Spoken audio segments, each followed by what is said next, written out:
Welcome back to Rising Leaders Stories from the Legacy of Young Athena. Today's episode, we're sitting down with Natalie Osborne, a Young Athena alum, whose journey is a testament to the power of leadership, resilience, and service. Amen to that. Natalie graduated from Grand Canyon University with a degree in performance and sports psychology and a minor in business. During her time at GCU, she was an active member of Young Athena, where she honed her leadership skills and passion for mentorship. Now she's pursuing a doctoral degree in clinical psychology at George Fox University with a focus on serving athletes, coaches, and support staff at all collegiate and professional levels. Beyond her study, Natalie is the founder of Authentic Performance Podcast, which I had the honor of actually joining a few months ago. So happy to be there.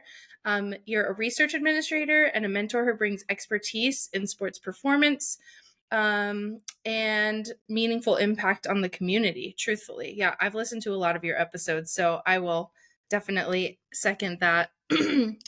She's passionate about helping athletes navigate identity, mental performance, and the pressure of high-level competition.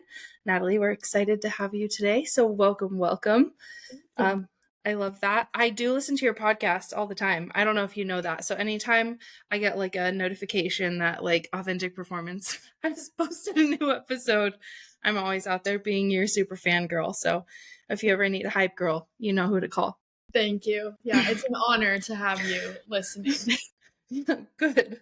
I'm like, it's not creepy. No, it's oh no, just kidding. Such a blessing. I mean, you're just the greatest. So obviously had to have you on, but even just having you in that circle is such a blessing. Oh, tear. All right. Well, today you're joining us. I wanted to chat with you about your Young Athena journey.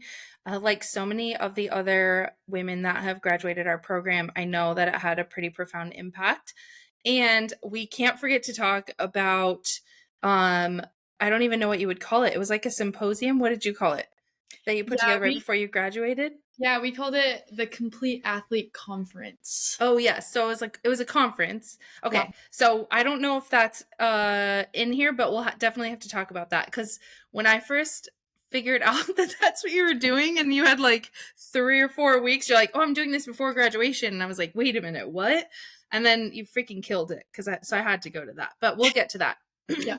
So to start, the Athena principles, obviously, as you know, is like such a guiding force in anyone's leadership. So looking back, I want to talk about kind of your core values, but also the principles that I would say, now this always happens. So some principles we think we align with, and then we actually go through the program and we're like, actually, I might not have been good at that. So I want to know if you had any of those moments, but also just talk to me about what your favorite principles are. And then we'll get into your core values second. Yeah, I think for me, probably when I was going through the program, I was not living authentically necessarily. Like, I think for a long time in my life, I still working through like people pleasing and just figuring out who I really am. And so I think that was one of my maybe more like favorite ones because I realized it was kind of an area that I maybe hadn't developed as much. So, I think that I was kind of drawn to that through the program and just like having the space to explore what it meant to like be myself and not like listen to expectations of other people or even just put pressures on myself that wasn't like aligning with what I truly believed. So I think like living authentically for sure was a growth point for me. And that's why I felt kind of drawn to just lean into that. I think like sitting in a room with a bunch of other women, like sharing very vulnerable things and just like having that space made for me was completely different than anything I had ever experienced. And so I think I was able to grow through that where like first week I'm like, I'm not raising my hand. I'm not going to say anything. I'll listen to other people, but like, I don't need to, people don't need to know the stuff that I'm working through or whatever. Like, I'm fine. A couple weeks in, that was not the case. And I was like, wow, everyone else is sharing so boldly. Like, maybe I actually can like be my authentic self and not be scared about what other people think, or like think that I'm letting myself down by feeling some type of way. Like that was pretty groundbreaking for me, I would say. Um, and then I would say the one that I probably lean into most now is learning constantly. I like obviously am in a doctoral program now and just love like finding out more about, my field, about myself, and just pushing myself in different areas. And I think that's been pretty consistent through my life. And sometimes there's been a little bit of conflict with that authenticity piece because I am just constantly trying to grow. But I think now I'm in a place where I can kind of see those two come together, where I'm learning in places that I like love and just want to know more about, but also like in a way that's really authentic to myself. Oh, I love that because you're truly living in your passion, right? And I think so many people go to school for things that it's like their backup plan. And then they're uninspired and they're like, why am I not inspired to learn? Well, because you're in school for your backup plan, Yeah. right? Like put your heart in it. Because if it is truly authentic to who you are as an individual and as a spirit, and if it was truly God's plan for you to be in this space, then you would be in this space and you would feel purpose and Mhm. passion behind it. Yeah. So I love that you mentioned that because I think there's a lot of young people that are in the world doing what they think they have to do versus what they want to do. And you know me, I'm always a big fan of like, do what you want to do and the money will come. Like, I promise you, Yeah. you just have to have full belief in yourself and the process and Mhm. trust. So yeah. Oh, Yeah, that's and I think powerful. I think even like being in the field that I'm in, like there's a huge emphasis on figuring out your own stuff so that you can hold like a space for other people that are trying to figure that out. And so even in the last year of being in this program, I've had to really dig deep and remember that why and that purpose, because there are times where it is really hard and I have questioned like, is this really what I want to be doing? Is this where I'm supposed to be? And so I think sometimes there's almost this like layer that I have to pull back to remember why I'm doing what I'm doing and that I truly do love the stuff that I'm doing. Because sometimes you're going to hit points where it's like, well, this is not the most fun to, write all these papers and do all of this stuff, Yeah.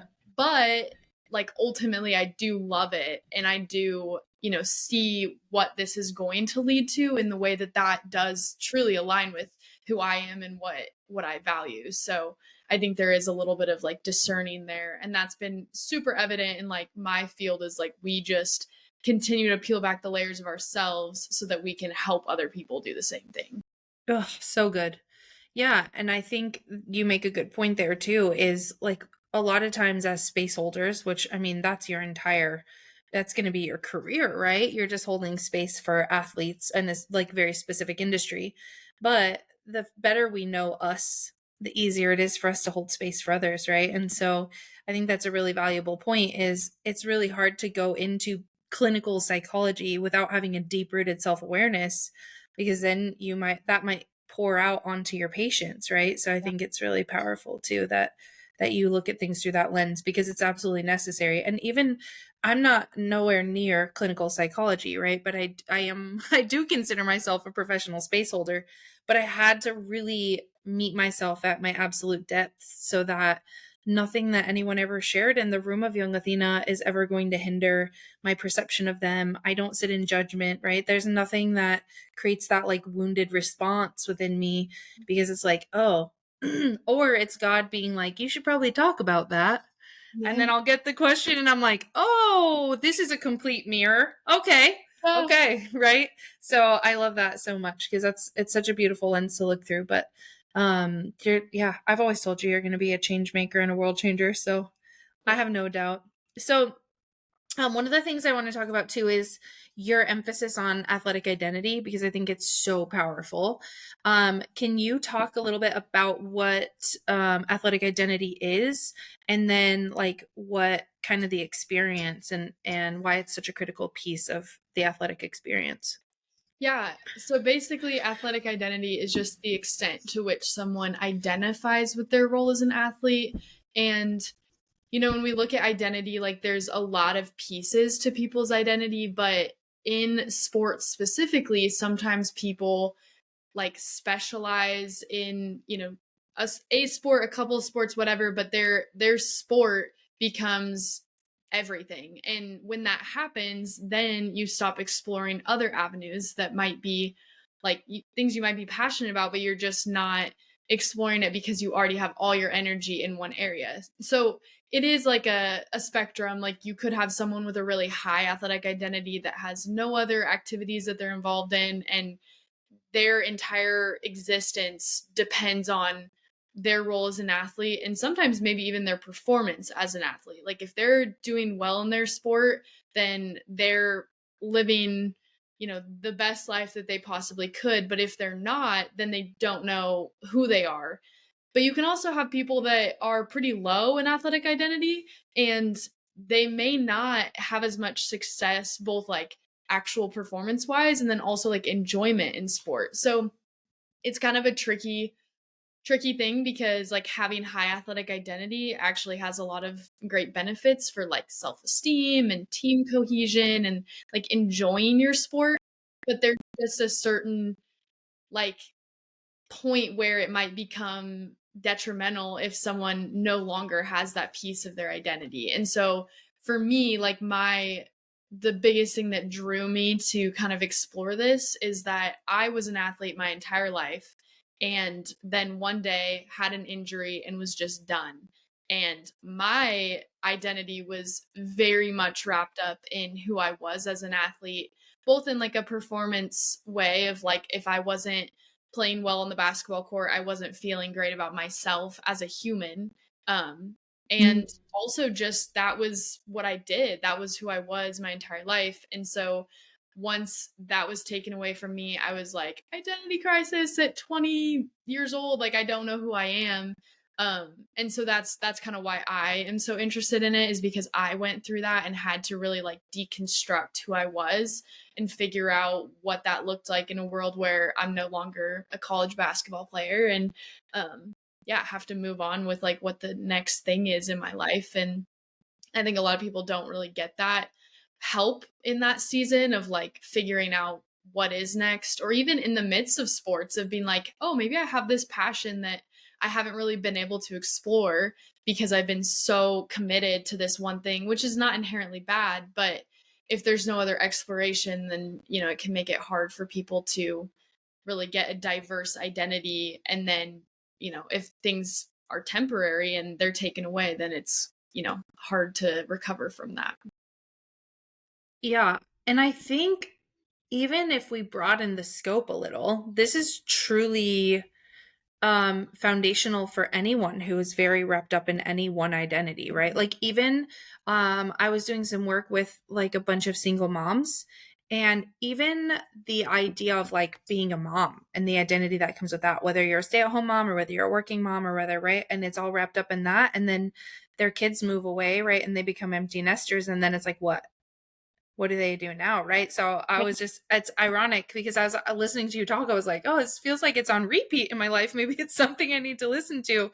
But yeah, I think it's totally crucial, because when you're so absorbed in only one facet of who you are as an individual, it would be really easy to have no identity when that, like, right, kind of goes away. I mean, even knowing that I was in a narcissistic abusive relationship, like that relationship completely swallowed me. And Mhm. knowing that I still did my job and I was still a mom, but for the most part, like I was swallowed up by that. And then now all of a sudden that goes away. And I was like, oh my God, who the hell am I on the outside of this? Because I was like so swallowed up by it. I had no identity outside of it. Now we know narcissistic abuse because it's a little bit different on the brain from a trauma perspective. But the reality is like, I was in survival and I had nothing outside of that level of like trying to survive my household. And so like there's so many ways that I think this is just such a powerful conversation and a powerful topic. And like, yeah, I don't know, I'm just like, I need to get this out to everyone. Yeah, and So it's interesting that you say that too, because in my first semester of grad school, I took a stats type class, and one of our projects was like coming up with a tool to measure something of our choice. And so I am like super interested in athletic identity, so I'm like, oh, like that's going to be my thing. We were in a group of 4, and so we're going through this brainstorm session, and we're like, okay, and I'm like, I would love to do something on athletic identity, like how can we pull this together? Like we were each individually in charge of a tool, and then we had to come up with a group tool. And so I was kind of sharing, like, this is what I'm interested in. And other people in my group were sharing what they were interested in. And we were like, wow, like, there's a common thread here of different roles that people have and how that affects their identity. So I was measuring athletic identity. One of my other teammates was measuring motherhood in identity. And then we had someone who has an interest in like mental health diagnoses and how that impacts someone's identity. And then we had someone else who was interested in cultural identity. And so we were able to see, and I realized through that project how many different areas there are of like identifying with something that makes you who you are in a way, and how that can quickly become all that you are. And then there's just no room for other things. And I think like it's important to know that there are some really valuable things, and like I'm sure like we can all identify things within ourselves that are like, yeah, that's a huge part of who I am, and that's not going to change in the near future or whatever.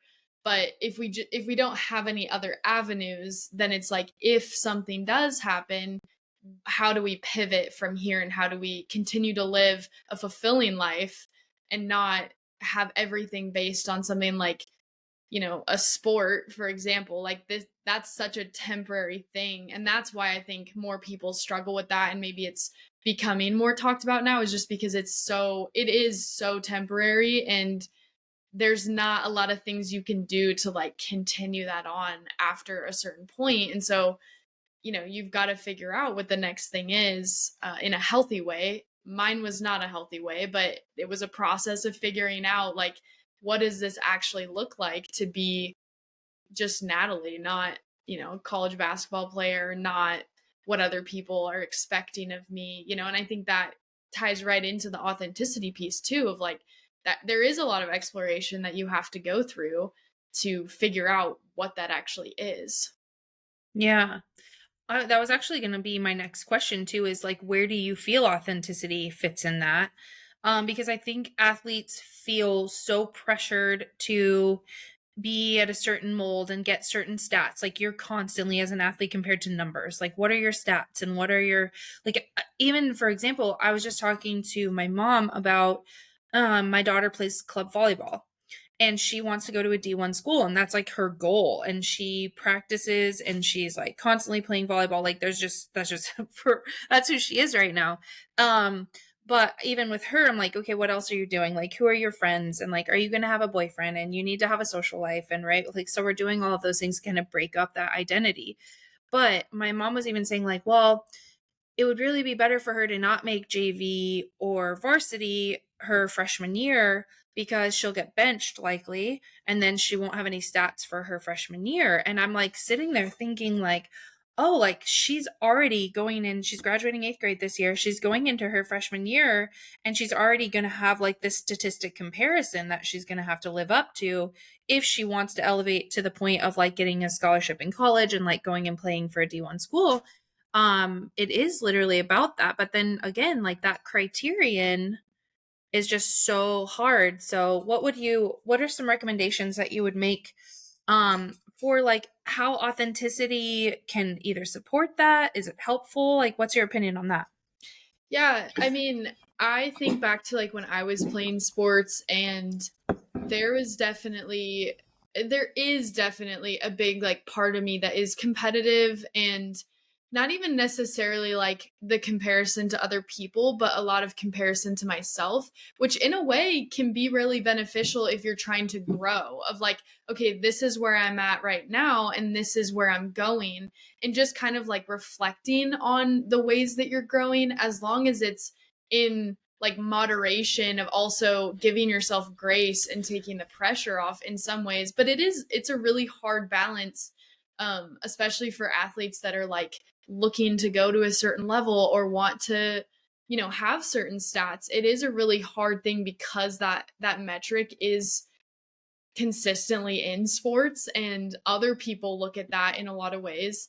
And so I think one of the ways that I've just learned to kind of distance myself maybe a little bit from that is to look more at the experience and like ways that I'm growing that maybe can't be measured by a statistic. Um, Especially like for me, I was in when I played basketball, I was more of like a assist, like team player type of player. I didn't always have the most points, but I knew that I was valuable on my team for other reasons. Um, so I think just like really maybe tapping into that a little bit and like also figuring out what it is that you want to accomplish in that. Like, and that again is that authenticity piece is like, if your goal is to go play at, the highest level, kind of like reflecting a little bit personally and like figuring out what it is like that you want to get out of that. And then, obviously like a lot of athletes set pretty intense goals because that's, helpful for getting to the place you want to be, but also being able to find grace and take pressure off and like finding other activities that maybe don't give you that same pressure and that you can do without worrying about how you're performing or how other people are perceiving you. I think that helps maybe to find a little bit of balance in the midst of that. Yeah, I love that because I think, well, first of all, understanding the why you're trying to perform right the way that you are. Because it's like, is that the rubric of perfection that someone created for you when you were 8 and now you've just been ascribed to it ever since? Or is it truthfully like a passion of yours and like this is what you've wanted to do for your whole life, right? Like those are two very different facets. Or the Yeah. experience of, I was working with a young athlete at one point who was like, yeah, I had to give up softball because it was my parents' dream. Like it wasn't even hers. Like she was like, I played softball because my parents wanted me to, not because I loved the game. And then she ended up having an injury and then was like, it was almost like relieving. Mm. Right? And I'm like, that's wild to think about that our like these kids' parents have that much influence. And like, granted, I'm a parent too. But I also like give my kids choice. Like they'll always have choice. Even we were at the doctor yesterday and my daughter like had to get a vaccine and that she's technically 2 behind. And I'm like, baby girl, if today is like a no day, then that's your choice, right? But I think like most kids don't think they have choice because like they go to the doctor and their parents are like, "Oh, but you're getting this." And it's like, "Oh, technically you're outside of me, but you're still under my control." And so I don't know, I think you know me. I think I look at parenting a lot differently because I think a lot of our kids' identities get wrapped up in what we want them to be Mhm. instead of finding their own joy and satisfaction and identity in the world. It's like, oh, I'm going to go do this because my parents said that I should. And I'm Yeah. like, ew, stop it. Parents, stop it. It is Yeah. not your kid's job to satisfy you. I'm going to say it Hmm. louder for people in the back. Like, I literally say that all the time. Like, your kid's job is not to satisfy you. It is actually to challenge you to be better than you are today. And like listen to them, right? It's like, man, I I like love teenagers and I love kids too. And so I'm just like, oh, I just want to inspire you to do everything that everyone has ever taught you or told you that you can't. Yeah. Let's do it. We're gonna do it together.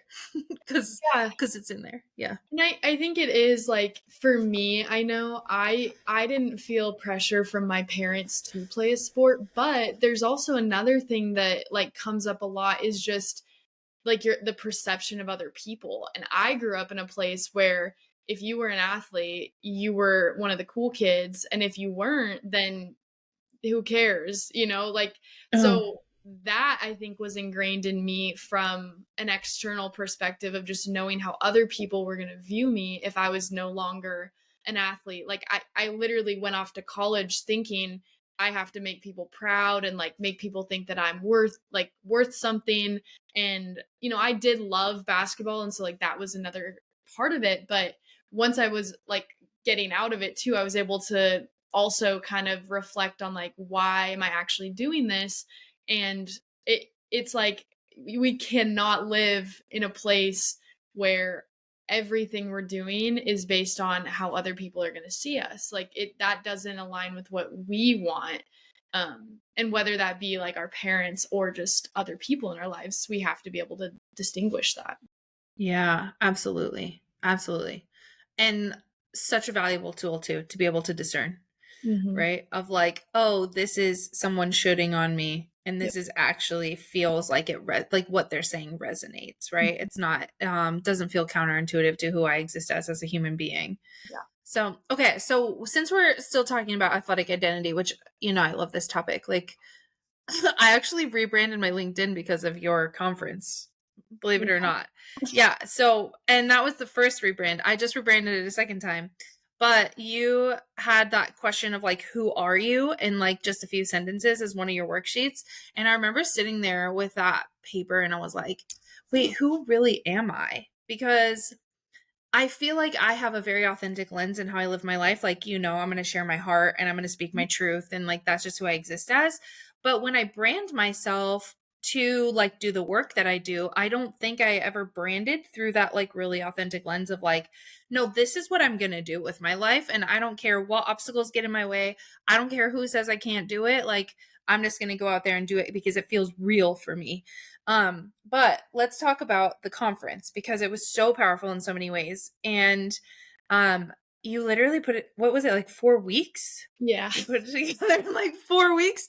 Because it came up as like what I remember you talking about it in Young Athena, but was there a Young Athena like project or was it like foster collaboration that you were like, oh, I'm gonna do this? Talk to me a little about that and the journey of the conference. Yeah, I think it was during like talking about collaboration and just like coming up with something that you could like invite other people into and do together. And I was in a class with a bunch of other sports psychology students and I was like, well, I think that this is really valuable. Like we've learned a lot in this class together and we all had such unique like interests and perspectives on sports that I was like, well, why not bring all of those people together and share it with some other students?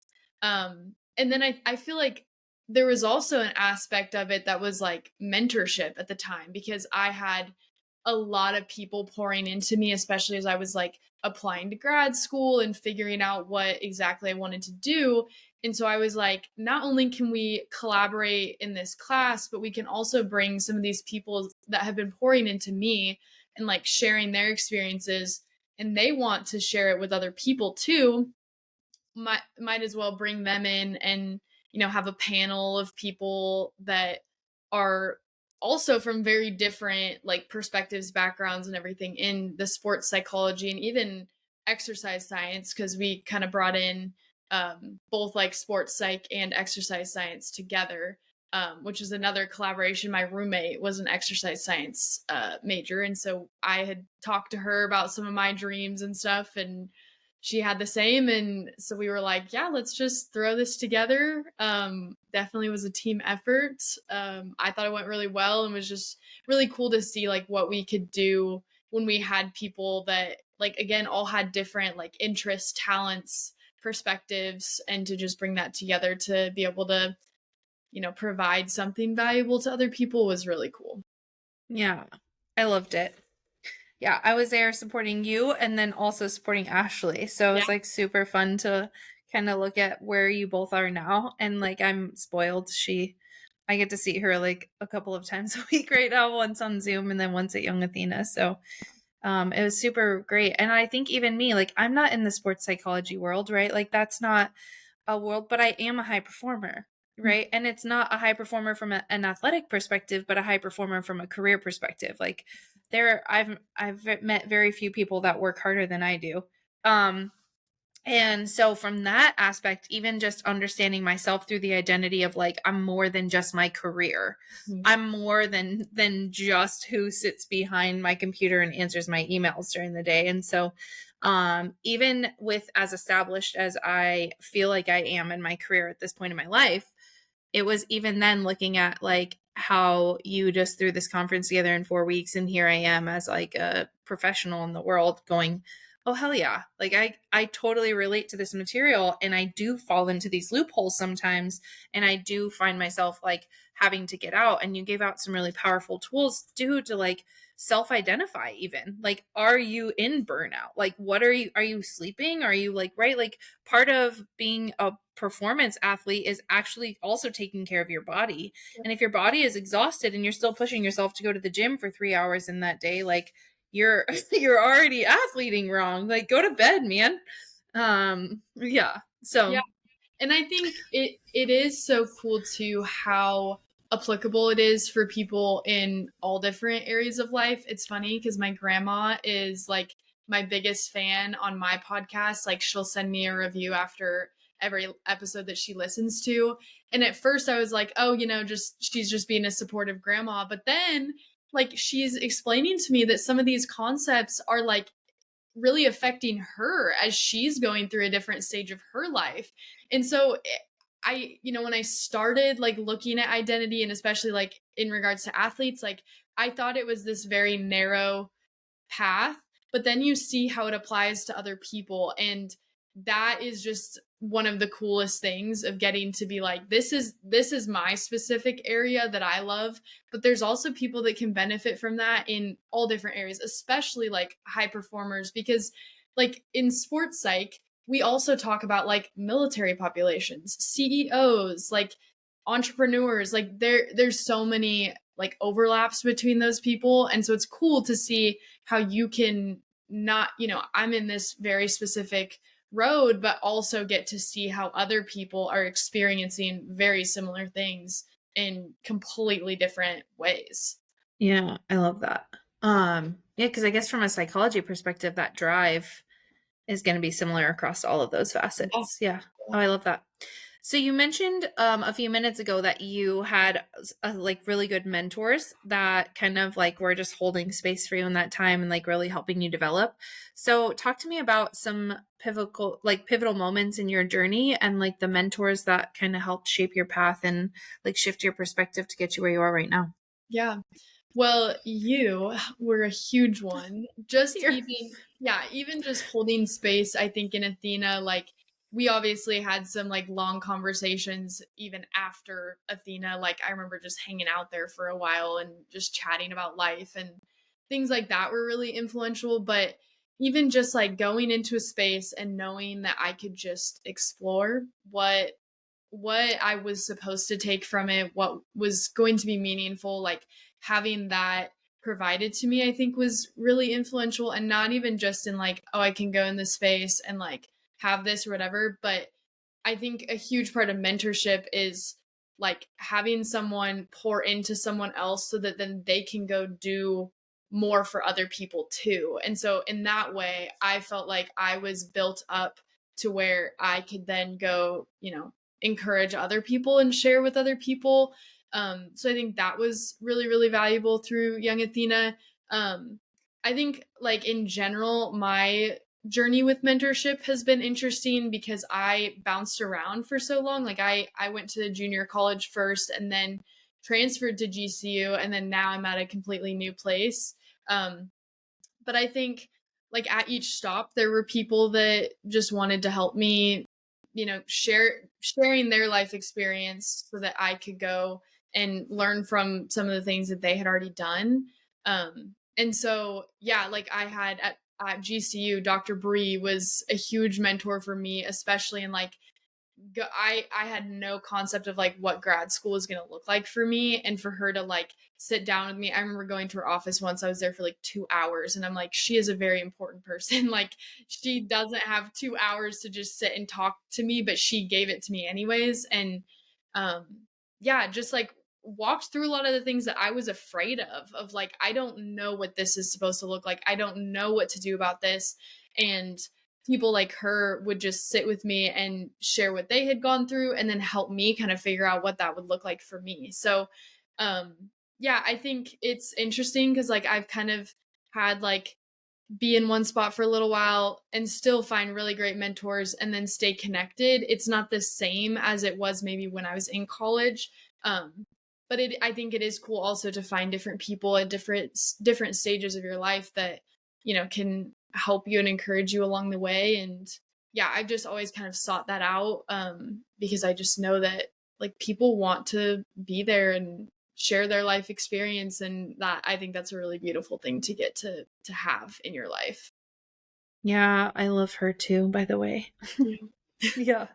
Yeah. She's a huge influence in the reason that I actually will be graduating from GCU in 2026. So, shout out to Dr. Bree because I think she's so incredible. And you're right, like, because I consider her like a friend of mine more than a colleague, maybe. I kind of forget sometimes, like, where she's at within the GCU ether. And Yeah. so it's like that realization, like, oh, you mean you're not available on a Tuesday at 12? Like, sorry, just kidding. I forgot you're the dean of an entire Yeah. college. It's fine. Right? Right. And then, but also so accommodating. Like, I was working on my first enrichment contract and I was like, I have no idea how to do any of this. The professor that I have also is like newer to GCU, has like never done an honors enrichment contract.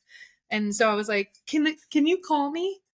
Because I just need to philosophically talk through this so that I can understand it. Because I'm that person who's like, oh, if I'm going to ever have a professor again who's never done an enrichment contract, I'm not doing this twice. So frame it for me, and then I'll just perform within that box moving forward. So Yeah. she held the space for me. It was like late at night too. Like she just called me. We had a whole conversation. But that's just how a testament to, I think, how much when we sit in that growth space in our own lives and we're like, oh, I will be for someone what I didn't have when I was in that part of my journey. Right. And so I think there's a lot of just wonderful people in the world who are like, and my whole thing is if I can make your life 1% less hard than mine was, then I've won. Yeah. And so I will always give away in that aspect. But truthfully, I like I said in the beginning, I'm always so inspired. Like, I look back at the young Athenas that have gone through the program and they'll like message me later and they'll be like, you'll never believe what I did. And I'm like, no, I believe it. And I'm so inspired by the fact that you're just like completely walking in your truth and like there you go, like look at it, it's blossoms right before your eyes. And it's like, oh, I had a like tiny little blip in your life of like, let me just plant these seeds, these really beautiful seeds, and let them bloom. Yeah.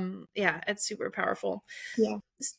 So another thing that you brought up was building relationships too, because I also agree that your network or your net worth is in your network. So it's really cool that you're kind of in this part of your journey, but I think that's naturally who you are. You crave knowledge and like to perform. Shocking. Um, but I think like even picking a mentor or like building relationships always like seems overwhelming, especially for students. Like you were a student at a junior college, you were a student at GCU, now you're a student in a doctoral program. So like even from that, for students or early career professionals who are just starting out, what's your like would you advise them on making those meaningful connections that feels intentional, but also like through the lens of authenticity, like we've been talking about?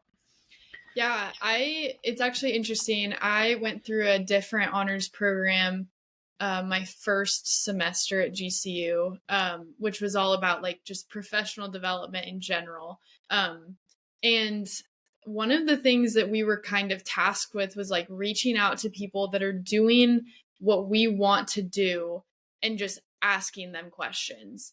And I remember like I'm very introverted. Most people don't actually know this because I act like I'm an extrovert in a lot of situations. But I was like terrified. I was like, "Ugh, like what am I going to say to these people? Like I have nothing to give. Like I'm just a student trying to figure out my life." Um and I literally went on LinkedIn and found people that were doing things that I was interested in and just was like, "Can I have a conversation with you? I just want to get to know you." And I think going about it in a way that is authentic is finding people that you actually genuinely want to learn from. Um, Mm-hmm. if you're reaching out to someone because you think that they have the job that you should have or they went the path that you should go, then it's probably not going to completely align with who you really are. But if you see someone and you're like, wow, that person is doing cool things and I want to figure out how I can do those things, then there's more of an authenticity in that relationship already, just because of your intent of like reaching out and going to those people. And so I found, and even with like my podcast, I found that people are often more than willing to share about their experiences, even if it's just a quick phone call and you just have a couple questions. Like, people love to talk about the things that they're doing and the things that they love.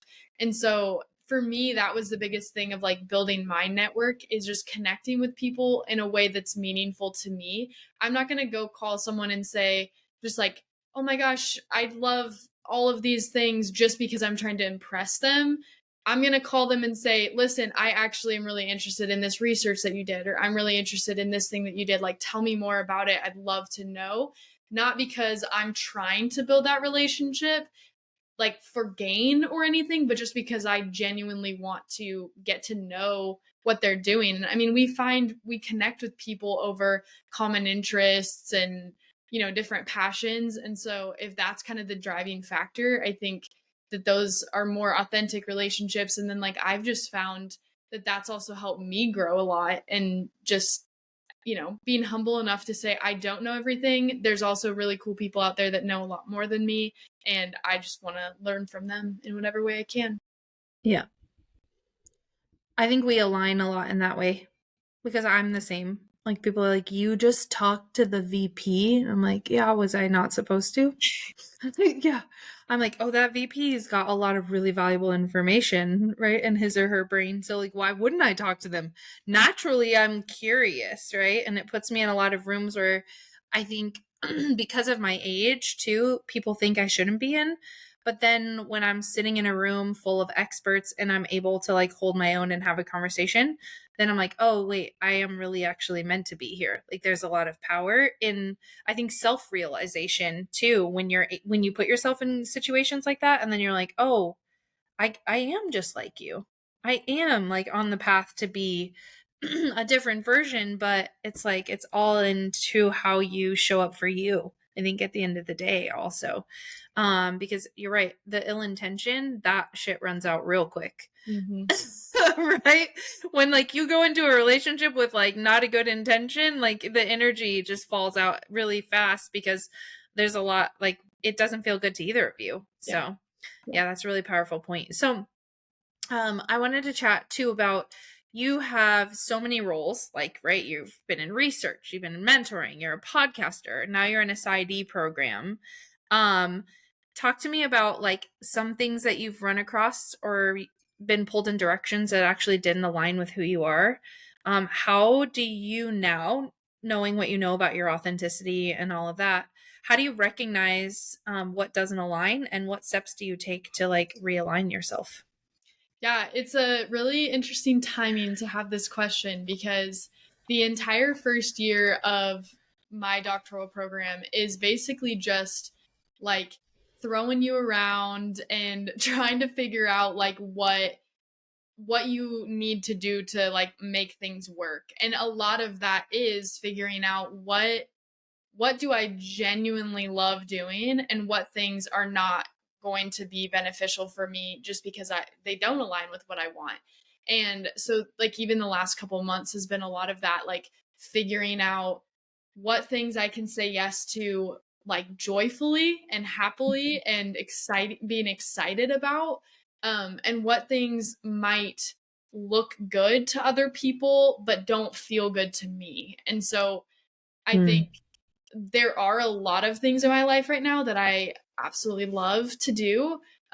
Even just like in busyness, though, you have to kind of figure out what things are at the top of the list and what things have to go to the back burner for a little while.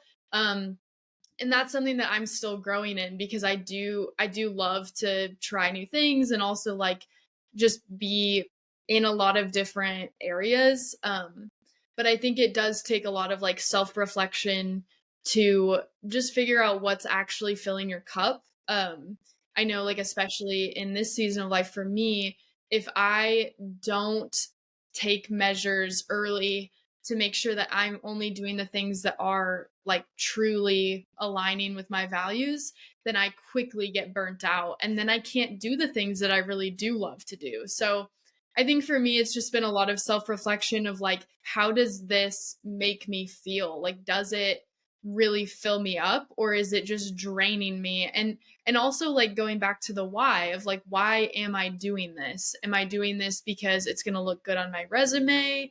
Am I doing this because that will lead to this other good opportunity? Or am I doing this because I'm genuinely passionate about it and love being in this space? Like for me right now, I'm kind of dipping my toe in a lot of research, and it's because I am genuinely so intrigued and curious by some of the things like in the world of sports that haven't been researched. And so for me, that is something that I'm really leaning into, where there might be other areas within even my program that I'm like, I'm not going to put all of my effort and energy into this right now because it's just not my thing. And that's okay, because there's, exciting things for all of us in different realms, and that doesn't mean that you have to just say yes to everything. And I think that's one of the biggest lessons I've learned even over the last year is if you say yes to everything, then your yes no longer has much value, because you're spreading yourself so thin that now you're probably burnt out, you may not be enjoying the things that you even did, and you just don't have the capacity to pour into the things that really matter. So I do think it's really important to discern that, and I think it takes time, but that's another part of, really learning yourself and what's authentic to you. Yeah, flexing that no muscle, right? Mhm. Well, and as a a surviving people pleaser also, or recovering, I shouldn't say, not surviving anymore. I was surviving when I was people pleasing. But as a recovering people pleaser, I think I had to figure that out too, of like where do I want to spend my time? And I think one of the biggest lessons that I've learned probably over the past year and a half is like, if my time was actual money that I had to spend, where would I actually spend it? Because I think we put a lot of clout in like financial, like money, if I'm actually paying for something. But we do the same thing with energy. Like if you're saying yes to everyone, you have nothing left for you. Like you should always be putting money in your savings account, right? To take care of yourself at the end of the day, whether that's like for you, I know that reading your Bible is something that is super important to you. Like that's a non-negotiable in your day, is sitting in connection with God, right? And so I think that when people start to realize that your time is also currency and you should spend it wisely, that sort of like beginning to flex that no muscle and sitting in resistance of saying those yeses all the time is really, really a powerful. It's like choosing you at the Yeah. end of the day. That's what it is. It's self-choice. I'm choosing to self-preserve instead of overpour. And as it's like, as soon as you make that decision for yourself, it's like all of a sudden God and the entire universe conspires to like give you everything you ever wanted. It's super funny. So I like sometimes sit and I'm like, oh, okay, I'm definitely an overgive again. And when I get an overgive, my like business starts to decline. And I'm like, why do I had 7 leads last week and now I don't, right? And so then I have to go, okay, what ways am I overpouring and how can I pull that energy back for myself to get back into self-preservation? Yeah. Because I'm giving too much. Yeah. So what is next for you? Like, obviously we know you're doing a PsyD right now, which obviously I don't know even how many years that is. Is it a full 4? Or is Yeah, it four like, 4 years on campus, and then I'll go off to internship for a year. So so you got another 5 years ahead? You're a whole semester in already. So yeah, almost a 4.5. year. Yeah, almost a Almost year. there. Oh yeah, I guess it is. Yeah, because it's Yeah, almost April. yeah, Wild. How yeah. time flies when you're having fun. I know. Yeah. Yeah. So now that you were saying you've been thrown all over the place and now you're really into research, do you think you'll like find a footing there? I know you've already been published though, right? In a Yeah, couple of yeah. studies already?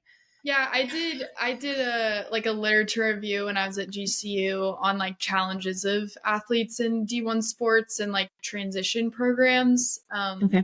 But yeah, right now I'm working on a couple projects. One looking at like anxiety, depression, and eating disorder scores with athletes in individual versus team sports. And then another one is like early sports specialization, so more like youth sports, and then like what people's experiences of sports are like when they've specialized in one sport from a young age. So yeah, I mean, in terms of research, like I'm just kind of seeing what feels cool and stepping into wherever I have the capacity. My program is like very clinically based. And so right now I see 2 clients in like a pseudo client type environment. So like very supervised and just doing like therapy with them. But in the fall, I'll be starting my first practicum placement, and I was placed with basically the George Fox athletic program, but through a company called Cerebro. And so I'll be, working with athletes at least 2 to 3 times a week, in like an assessment capacity, but also doing therapy, and then also just integrating myself into those teams. So that will be kind of a little bit of a change. Like right now I've just been in classes, but then I'll actually get to be applying some of the stuff that I've been learning this year, and yeah, just kind of see where that takes me. I'll be working on my dissertation. My focus, I think, is going to end up being more on like female athletes, just from like, my personal experiences of also there being like very little research on female athletes, and just wanting to kind of equal the playing field a little bit in that way.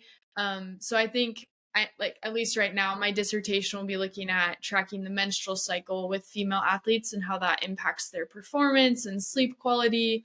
And then also like anxiety, depression, eating disorder measures.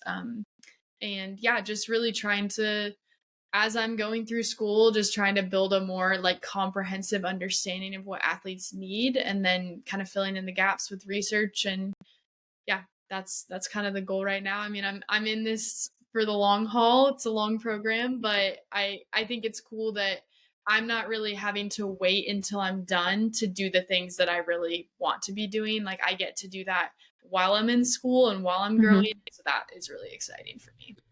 I love that. I loved when I was going to school for traditional Chinese medicine and acupuncture, I loved that part of my schooling as well, where it was like, not only are you doing all of the like, credentialing classes and all of that, but we were actually like in clinic, reviewing patient charts, like writing treatment plans, like all of that right out of the gate. So I felt like when I like kind of stepped away from that, even though I technically never finish it. Like I'll probably never be a licensed acupuncturist, but I was like, I learned so much from that clinical side of things, of just being in the experience and like reviewing the charts and reviewing the cases and like reviewing what the acupuncturists were saying, right? Like all of that. It was super, super powerful. So yeah. Okay, so where can everyone find you? So you technically have 2 Instagrams, right? And if you don't want to give out your personal, that's totally fine. Yeah. But if people want to follow you, where can they find you? Yeah, I would say like the main thing is my authentic performance Instagram. It's at authentic performance. There's been a bit of a shift in terms of like podcast stuff, just with being busy and everything. And so here soon, more stuff will be coming out. But it's also like the podcast is on Spotify and YouTube and iTunes. So yeah, if you can go listen to Kaylee's episode, I don't know what number it is. It was fairly recent. Yeah. But It's yeah, pinned. I have it pinned on my Instagram page. I'm pretty sure it's still pinned.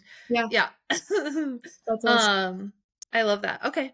Yeah, and I refer people to you all the time. I actually was just like sitting on the quad working on an assignment, and ended up having a conversation with some girls out there, and one of them had just completely changed her major from exercise science to something else, because she was an athlete her whole life and then had an injury and wasn't able to perform. And I was like, huh, I actually have someone that I think you should follow. I think we'll be talking to her later this week. So Really? good connections, yeah. Oh my gosh, I love that so much. Yeah, because I was like, I have someone you really need to talk to. One from it, like, who will absolutely understand you and your story.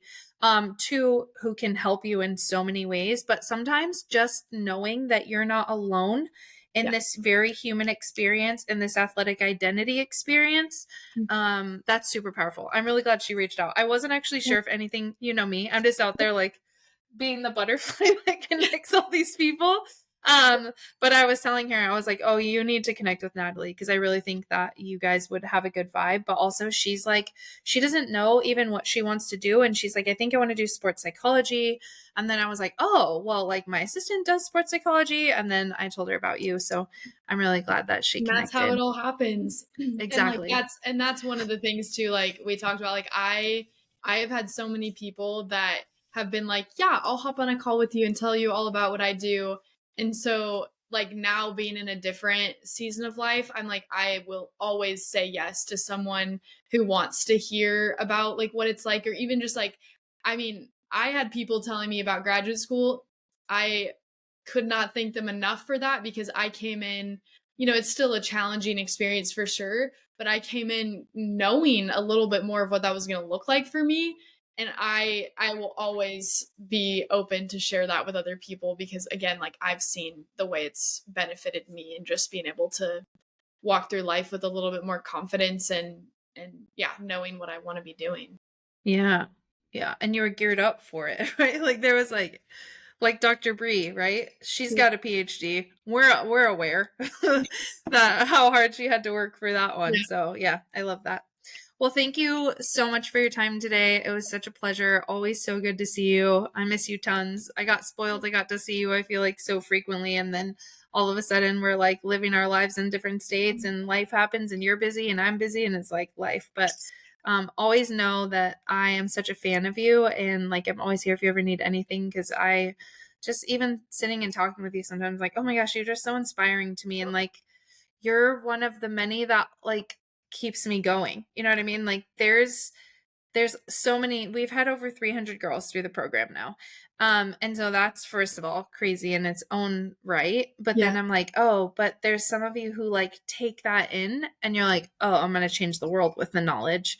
And then there's some who are like, I just needed to hear it. And it's good either way. But I'm just like sitting here sometimes and I'm like, oh my God, like I got to be like a stepping stone in the journey that is Natalie Osborne. And like I will forever be incredibly grateful for that. So I appreciate you so much. And yeah, we'll definitely be in touch.